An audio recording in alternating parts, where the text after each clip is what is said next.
BCS ultimate চ্যানেলের পক্ষ থেকে আপনাদের সবাইকে স্বাগতম। আজ আমরা আলোচনা করছি ৪১তম বিসিএস প্রিলিমিনারি পরীক্ষার বাংলা ভাষা ও সাহিত্য অংশের প্রশ্নপত্রের সমাধান নিয়ে। দেখতেই পাচ্ছেন আমাদের ১ নম্বর যে প্রশ্নটি রয়েছে সেটি হচ্ছে বিধবার প্রেম নিয়ে রচিত উপন্যাস কোনটি? আপনারা নিশ্চয়ই অবগত রয়েছেন বিশ্বকবি রবীন্দ্রনাথ ঠাকুরের উপন্যাসগুলো সম্পর্কে। বিশ্বকবি রবীন্দ্রনাথ ঠাকুরের লিখিত একটি মনস্তাত্ত্বিক উপন্যাস হচ্ছে এই চোখের বালি, এবং এই চোখের বালিতেই বিধবার প্রেম বিষয়ে আলোচনা করা হয়েছে। ২ নম্বর প্রশ্ন হচ্ছে যে জেলে জীবন কেন্দ্রিক উপন্যাস কোনটি? জেলে জীবন কেন্দ্রিক উপন্যাস কিন্তু হচ্ছে এই গঙ্গা। গঙ্গা উপন্যাসটি লিখেছেন যিনি, তিনি হচ্ছেন সমরেশ বসু। সমরেশ বসুর ছদ্মনামও কিন্তু কালকুট, এবং এই সমরেশ বসু গঙ্গা নামক উপন্যাসে জেলে জীবন এবং নদী বিধৌত অঞ্চলের জীবন নিয়ে আলোচনা করেছেন। ৩ নম্বর প্রশ্নটি হচ্ছে যে ডিঙি টেনে বের করতে হবে কোন ধরনের বাক্যের উদাহরণ? ডিঙি টেনে বের করতে হবে, এটি বুঝতেই পারছেন, এটি হচ্ছে ভাব বাচ্যের উদাহরণ।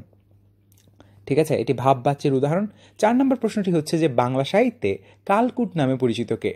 কালকুট আপনারা নিশ্চয়ই জানেন, এই কালকুট শব্দটির অর্থ হচ্ছে কিন্তু তীব্র বিষ, এবং এই কালকুট ছদ্মনামে বাংলাদেশের একজন লেখক লিখেছেন, এবং তার নাম হচ্ছে কিন্তু সমরেশ বসু, অর্থাৎ সমরেশ বসুর ছদ্মনাম হচ্ছে কালকুট। ৫ নম্বর প্রশ্ন হচ্ছে যে পরাণের গহীন ভেতর কাব্যর রচয়িতাকে? পরাণের গহীন ভেতর কাব্যটির রচয়িতা হচ্ছেন কিন্তু সৈয়দ শামসুল হক। সৈয়দ শামসুল হক পরাণের গহীন ভেতর কাব্যটি রচনা করেছেন। ভাষা আন্দোলন নিয়ে লেখা কবিতা কোনটি?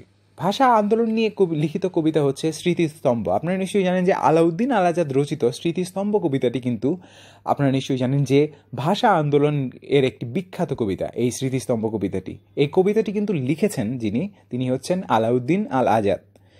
৭ নম্বর প্রশ্নটি হচ্ছে এবার আমার একটি বিচিত্র অভিজ্ঞতা হলো, এই বাক্যে কোন ধরনের? এটি নির্দেশাত্মক বাক্য। এখানে আমার কিরূপ অভিজ্ঞতা হলো সেটার দিকে একটা নির্দেশসূচক ইঙ্গিত দেওয়া হয়েছে। ৮ নম্বর প্রশ্নটি হচ্ছে যে ধ্বনিতত্ত্ব ও শব্দতত্ত্বকে বাক্যে যথাযথভাবে ব্যবহার করার বিধানের নামই হচ্ছে বাক্যতত্ত্ব। ঠিক আছে, তাহলে ধ্বনিতত্ত্ব ও শব্দতত্ত্বকে বাক্যে যথাযথভাবে ব্যবহার করাকে কি বলে? হ্যাঁ, বাক্যতত্ত্ব বলে। ৯ নম্বর প্রশ্নটি হচ্ছে যে কোন বানানটি শুদ্ধ? এখানে বানান শুদ্ধিকরণ এসেছে, অর্থাৎ শুদ্ধ বানানটিকে আপনাকে নির্বাচিত করতে হবে। প্রশ্নপত্রের অপশনগুলোর ভিতরে মনকষ্ট বানানটি শুদ্ধ। ১০ নম্বর প্রশ্নটি হচ্ছে যে প্রচুর যোগ জ প্রাচুর্য এটি কোন প্রত্যয়? এটি হচ্ছে তদ্ধিত প্রত্যয়। আপনারা নিশ্চয়ই জানেন যে বাংলা ভাষায় প্রত্যয় রয়েছে কৃত প্রত্যয় এবং তদ্ধিত প্রত্যয়। এর ভিতরে আপনার নিশ্চয়ই বাংলা কৃত প্রত্যয় এবং সংস্কৃত কৃত প্রত্যয় রয়েছে, এবং ঠিক তেমনিভাবেই রয়েছে সংস্কৃত তদ্ধিত প্রত্যয় এবং বাংলা তদ্ধিত প্রত্যয়। সেক্ষেত্রে আপনারা দেখতেই পাচ্ছেন যে এখানে প্রচুর যোগ জ প্রাচুর্য হচ্ছে একটি তদ্ধিত প্রত্যয়। ১১ নম্বর প্রশ্ন হচ্ছে যে ব্যঞ্জন ধ্বনির সংক্ষিপ্ত রূপ কি? ব্যঞ্জন ধ্বনির সংক্ষিপ্ত রূপ কিন্তু হচ্ছে ফলা। হ্যাঁ। আর স্বরধ্বনির সংক্ষিপ্ত রূপ কি? হ্যাঁ, আকার। তাহলে ব্যঞ্জন ধ্বনির সংক্ষিপ্ত রূপ কি? হ্যাঁ, ফলা। আপনারা নিশ্চয়ই বিভিন্ন ফলা সম্পর্কে জানেন। ধ্বনির ভিতরে আমরা যখনই কোনো বাক্য রচনা করি, শব্দ লিখি, সেই সময় কিন্তু আমরা এই বিভিন্ন রকম ফলা ব্যবহার করি, যেগুলো হচ্ছে ব্যঞ্জন ধ্বনির সংক্ষিপ্ত রূপ।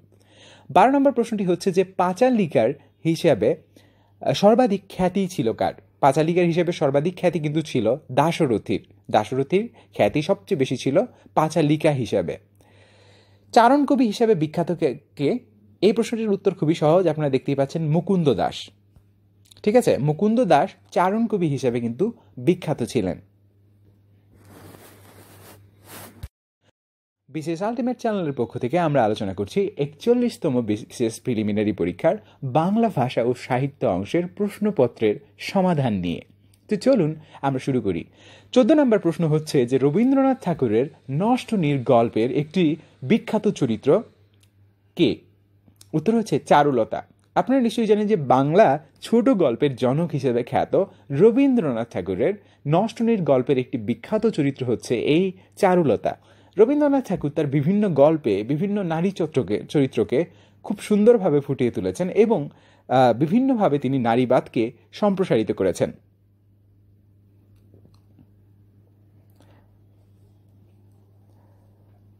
আচ্ছা, ১৫ নম্বর যে প্রশ্নটি রয়েছে সেটি হচ্ছে যে উপমান কর্মধারয় সমাসের উদাহরণ কোনটি?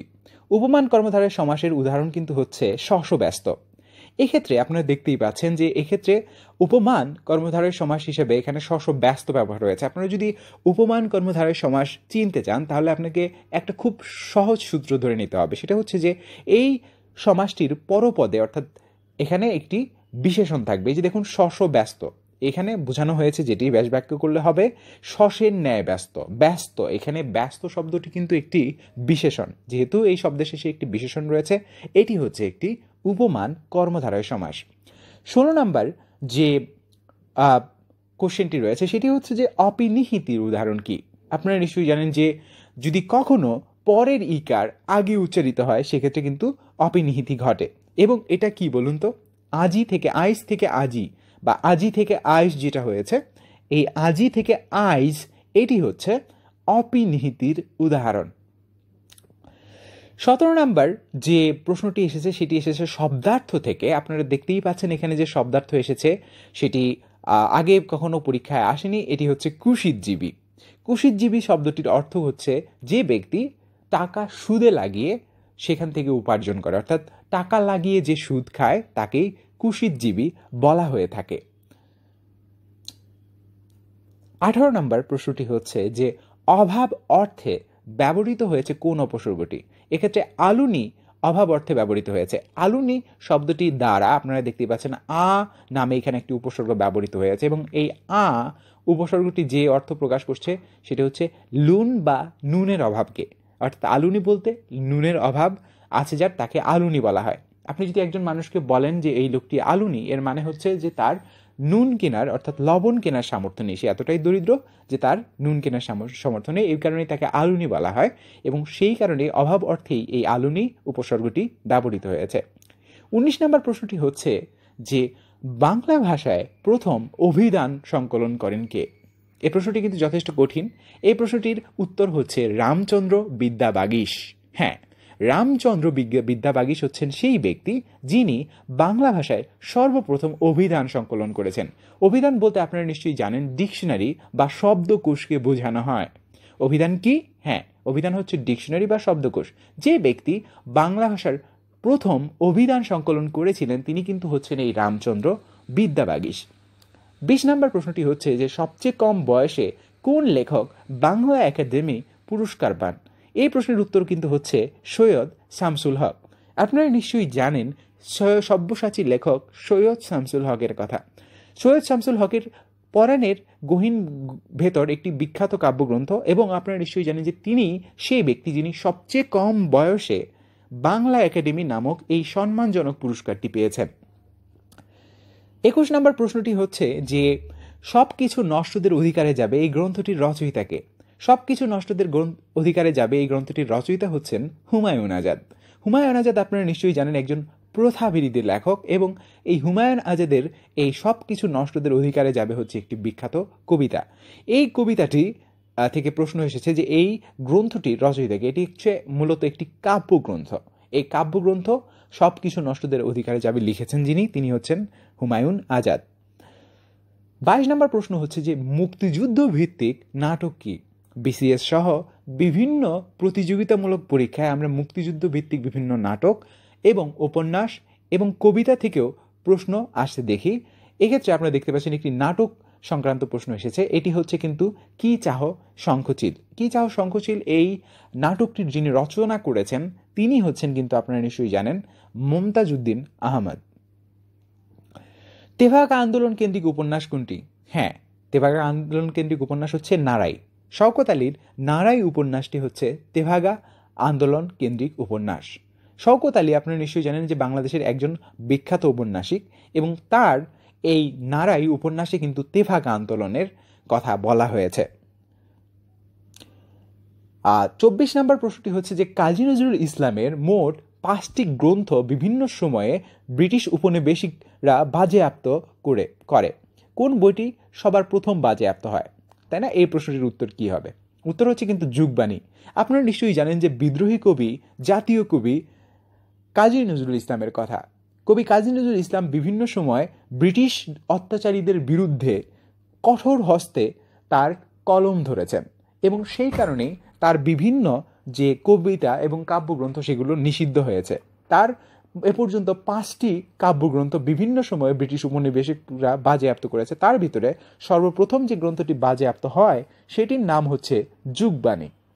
25 নম্বর প্রশ্নটি হচ্ছে যে তারাশঙ্কর বন্দ্যোপাধ্যায় বাংলাদেশের মুক্তিযুদ্ধ চলাকালে মুক্তিযুদ্ধ নিয়ে একটি উপন্যাস রচনা করেছেন, যা 1972 সালে প্রকাশিত হয়। উপন্যাসটির নাম কি? হ্যাঁ, উপন্যাসটির নাম কিন্তু হচ্ছে 1971। আপনারা নিশ্চয়ই জানেন যে তারাশঙ্কর বন্দ্যোপাধ্যায়ের আরও একটি বিখ্যাত উপন্যাস রয়েছে, সেটি হচ্ছে একটি কালো মেয়ের কথা, যেটিও কিন্তু মুক্তিযুদ্ধের কথা নিয়ে আলোচনা করেছে। তাহলে 1971 হচ্ছে তারাশঙ্কর বন্দ্যোপাধ্যায় রচিত মুক্তিযুদ্ধকালীন একটি উপন্যাস।